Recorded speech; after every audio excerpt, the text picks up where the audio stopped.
Hello and welcome to WION Live Broadcast from Washington DC. I'm Nick Harper and these are the top headlines for this hour.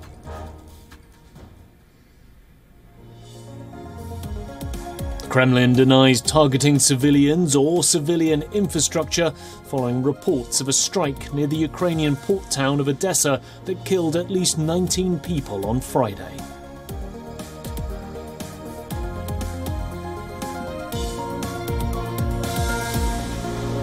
Turkey cuts access to public broadcasters from Germany and the United States, threatening to stoke new diplomatic tensions amid Russia's invasion of Ukraine.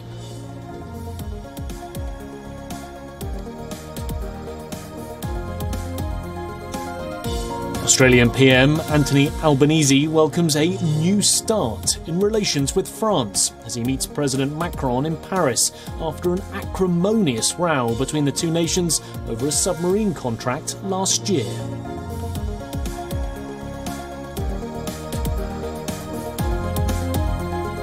UK Prime Minister Boris Johnson returns from an overseas tour to face multiple crises, including the latest resignation of a senior Conservative from his scandal-hit government.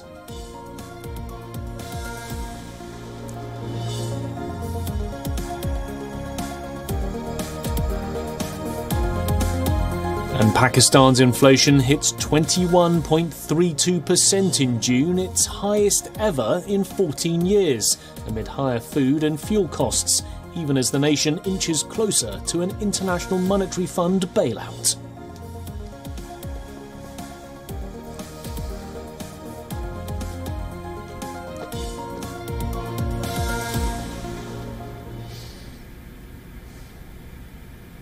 Three days after 53 migrants were found dead inside a tractor-trailer in Texas, the US Supreme Court has now ruled that the Biden administration can overturn Trump's controversial migrants policy. In a 5-4 ruling, the top court gave the Biden administration the green light to end the controversial Remain in Mexico immigration policy. The policy sends certain asylum seekers back to Mexico instead of detaining them or releasing them into the United States while their immigration proceedings play out. The Supreme Court's decision is a major victory for the Biden immigration agenda, as the administration has suffered several losses in lower courts in its efforts to reverse Trump's hardline immigration policies. Biden's bid to terminate the program had been challenged in court by a coalition of red states. It was led by Texas, which argued that his move violated immigration laws, since it allowed detained migrants to be released inside the United States. From 2019 until its suspension under Biden, nearly 70,000 people were sent back to Mexico. During Biden's tenure as president, over 200,000 people attempting to enter the US illegally have been intercepted at the border each month and sent back.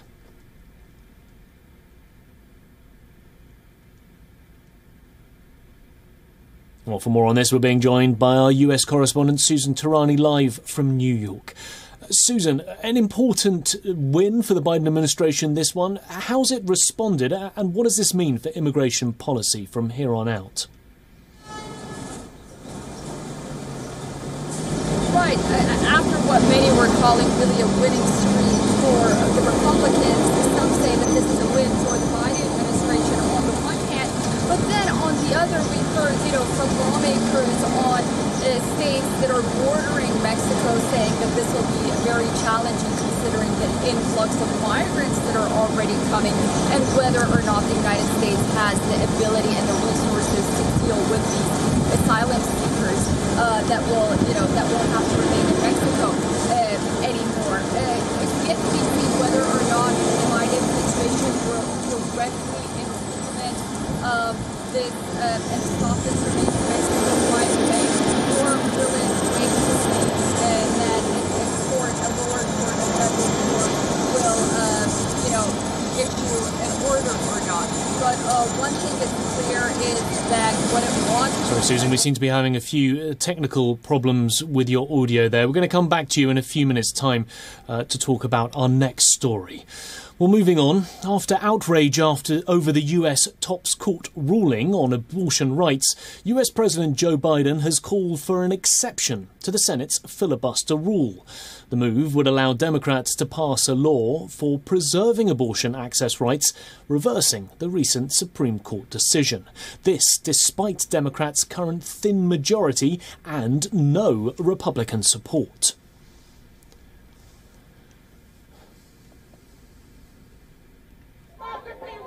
We have to change, I believe we have to codify Roe v. Wade in the law, and the way to do that is to make sure the Congress votes to do that.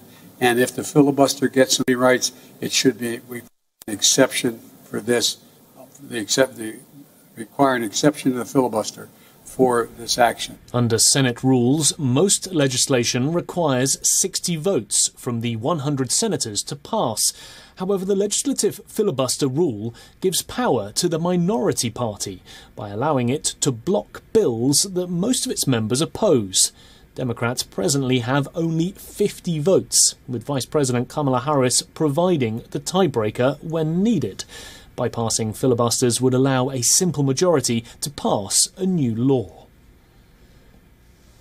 I'll be happy to go in detail with you on that. I'm having a meeting with a group of governors when I get home on Friday, and I'll have announcements to make then. But the first and foremost thing we should do is make it clear how outrageous this decision was and how much it impacts not just on a woman's right to choose, which is a critical piece, but on privacy generally. Biden's call for the unusual legislative manoeuvre comes after the Supreme Court judgment overturned almost 50 years of abortion rights under the 1973 Roe v. Wade ruling. That has now given individual states authority to set their own laws. Around half of the 50 US states are enacting laws to restrict abortion access. The US witnessed a massive outcry after the top court's ruling.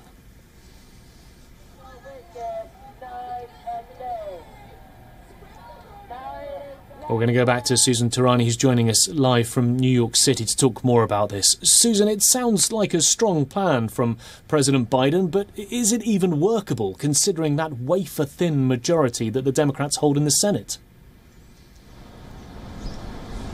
Right. So, they don't have the votes right now at this point to really get rid of the filibusters. And, for the most part, Americans believe that this is one of the only really collaborative, bipartisan means to try to get some sort of legislation passed in Congress. And I think most members on Capitol Hill believe that as well. And ultimately, the other party and the Democrats themselves, I mean, right now what stands in the way is Joe Manchin and Kristen Sinema.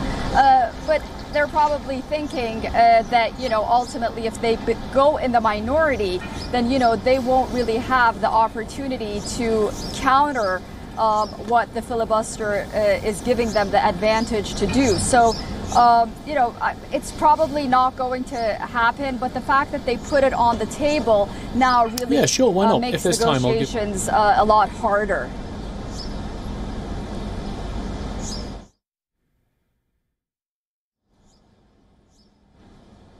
Are incredibly difficult. Do the Democrats seem positive that they may be able to advance their own agenda, even though they clearly don't have Republican support?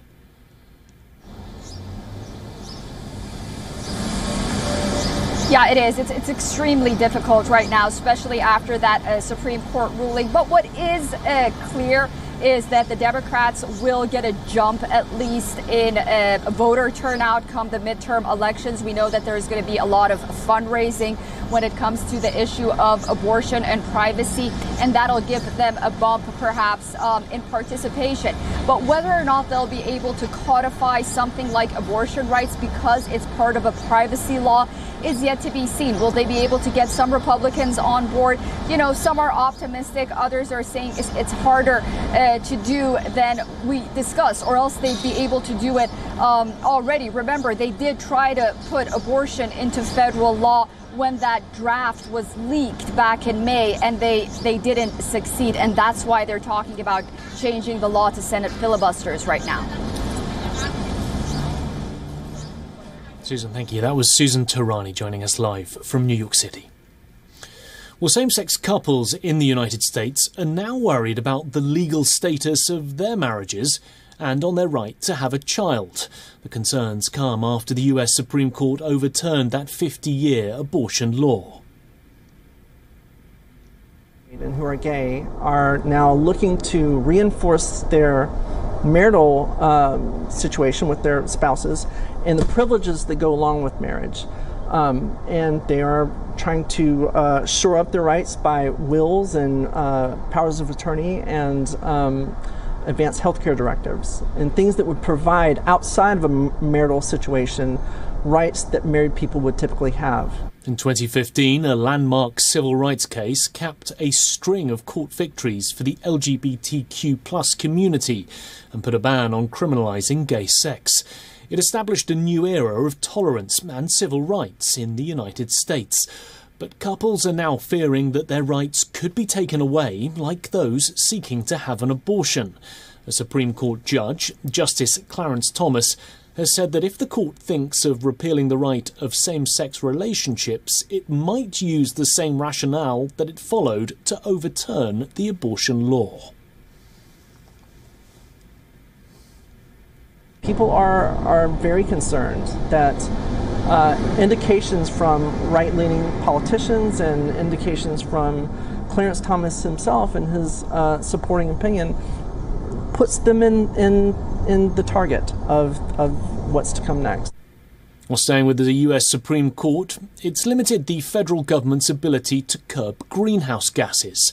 On Thursday, the top court ruled that the government's environmental agency cannot regulate or issue broad limits on existing power plants or coal industries.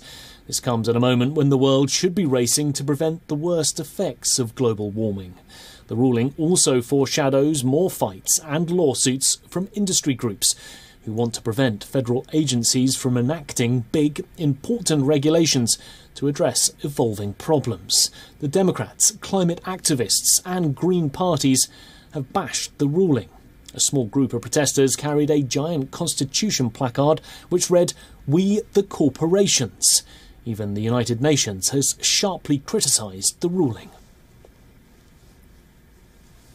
Decisions like today's in the US or any other major emitting economy makes it harder to meet the goals of the Paris Agreement for a healthy, livable planet, especially as we need to accelerate the phase out of coal and transition to renewable energies. The burning of fossil fuels and other human activity has already warmed the Earth by about 2 degrees Fahrenheit compared with pre-industrial levels. Climate change has worsened wildfires, droughts, air pollution and heat waves, and is causing species to go extinct and trees to die en masse. The Biden administration is currently developing a rule to cut carbon from power plants. The onus is now on Congress. Meanwhile, local governments across the US are accelerating their efforts to cut greenhouse gas emissions, in some cases bridging partisan divides. So maybe there is still hope.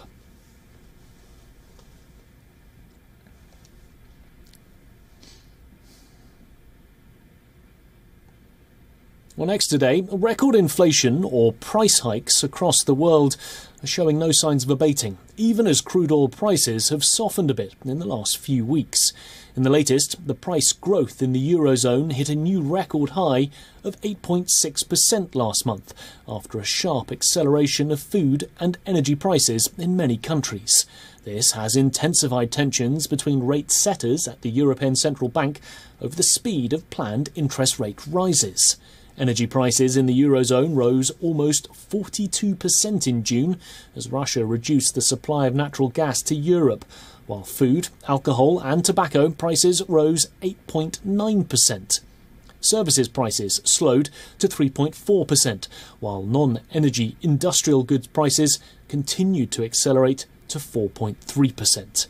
The Eurozone inflation numbers have also come just ahead of the European Central Bank's first rate increase in 11 years. On the other hand, though, in Asia, the headline inflation in Pakistan has also accelerated in June amid higher food and fuel costs, even as the nation closes in on an International Monetary Fund bailout. Consumer Price Index-based inflation hit more than 21% on a year-on-year basis last month, compared to an increase of 13.8% in the previous month and 9.7% in June 2021. Pakistan's central bank has raised rates by 4% since the beginning of the year to tame rising prices. A surge in global commodity prices, falling currency and rising import bills have contributed to Asia's second fastest inflation. The price gain in June could further complicate matters for the country's central bank, which will meet on July the 7th to review interest rates. Pakistan has also raised domestic fuel prices by up to 92% in a month to meet the IMF's requirements.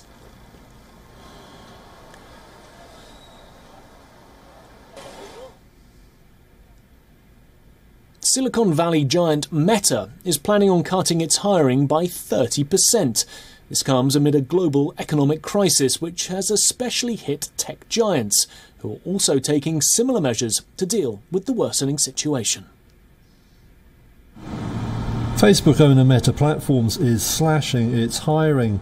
The firm has cut plans to take on new engineers by at least 30% this year. Company boss Mark Zuckerberg broke the news to employees on Thursday. He says workers need to brace for a deep economic downturn, predicting it could be one of the worst in recent economic history. Zuckerberg said Meta had planned to hire 10,000 new engineers, but that number will now fall to 7,000 or even less. The company is also leaving some vacant positions unfilled and turning up the heat on management to weed out poor performers. Zuckerberg says more aggressive performance goals should make some folk realise that working at Facebook isn't for them.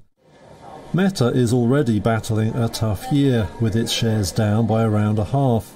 That after the firm said active users on the social network had seen a quarterly decline for the first time. The downturn comes at an awkward time, with Meta spending big to fend off competition from TikTok and develop virtual reality technologies. Well, the COVID-19 pandemic and the consequent border closures have left millions of people chained to their homes. The tourism sector was dealt a crushing blow. But as countries start to ease COVID curbs, tourists have been flocking in record numbers to popular destinations to make up for lost time. When the pandemic began, much like the rest of the world, Greek authorities had hit the pause button. Restrictions were imposed and the tourism industry came to a grinding halt. But as authorities lift restrictions, they are hopeful of a better tourism season.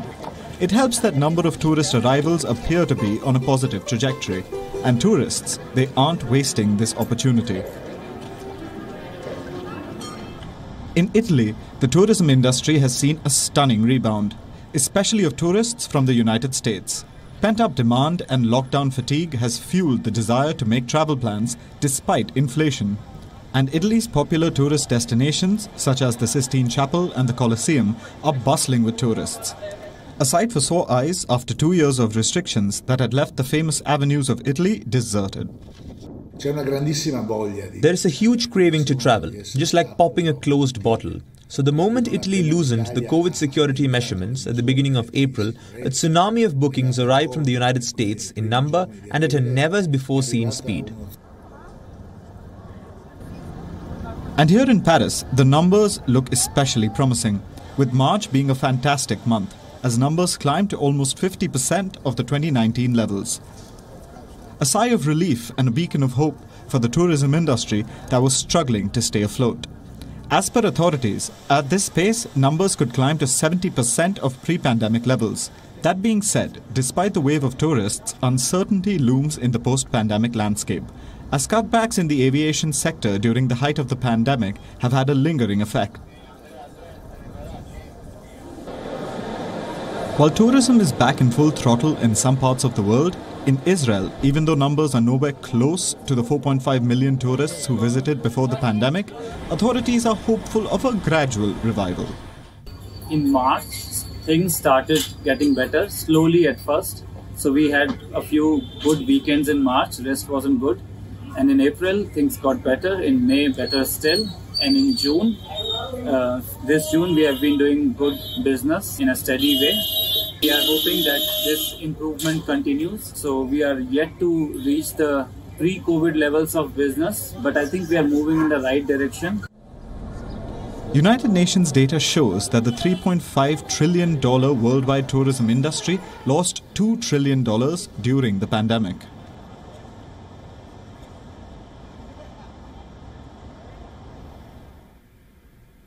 In a bombshell development that could result in a power shift in the NBA, 2 times final MVP Kevin Durant has requested a trade from the Brooklyn Nets. Durant joined the Nets in 2019 after guiding the Golden State Warriors to 2 championships in his 3-year spell in San Francisco. Fellow All-Star and NBA champion Kyrie Irving also completed a transfer to the Nets in the same window, and they were widely tipped to take Brooklyn to their maiden championship. However, since then, the Nets have failed to even make the Eastern Conference Finals, and both Durant and Irving have had various run-ins with the franchise management. And on Thursday, just hours before free agency officially began, Durant went straight to his owner, Joe Tsai, for a trade. Durant has 4 years and nearly $200 million remaining on his Nets contract, which makes him one of the most valuable players in NBA history, even at the age of 34. Well, that means that it may take a haul of players, draft picks or possibly both for a team to acquire him. Durant has reportedly shortlisted the Phoenix Suns and the Miami Heat as his preferred destinations. Those teams finished top of their respective conferences, and Durant's arrival will surely make them title favourites. Although Irving opted to exercise his player option for next season and stay at Brooklyn, Durant's bombshell could change his mind.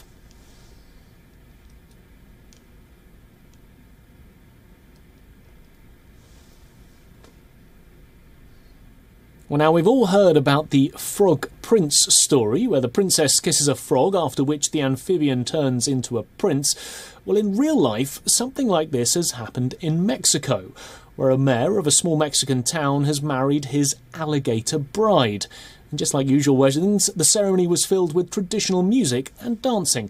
But the question is, why did the mayor marry an alligator?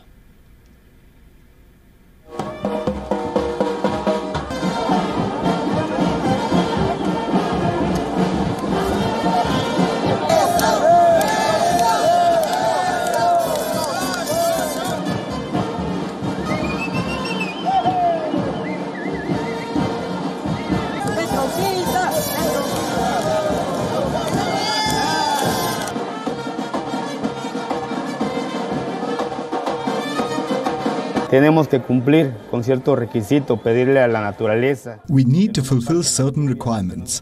We ask nature for enough rain, for enough food, that we have fish in the river. We need to ask for things with love, so Hua Melula won't suffer consequences. No tenga estas consecuencias.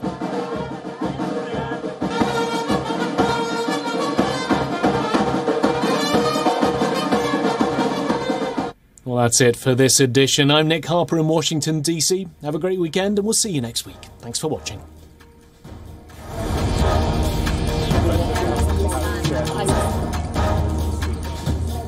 There are many other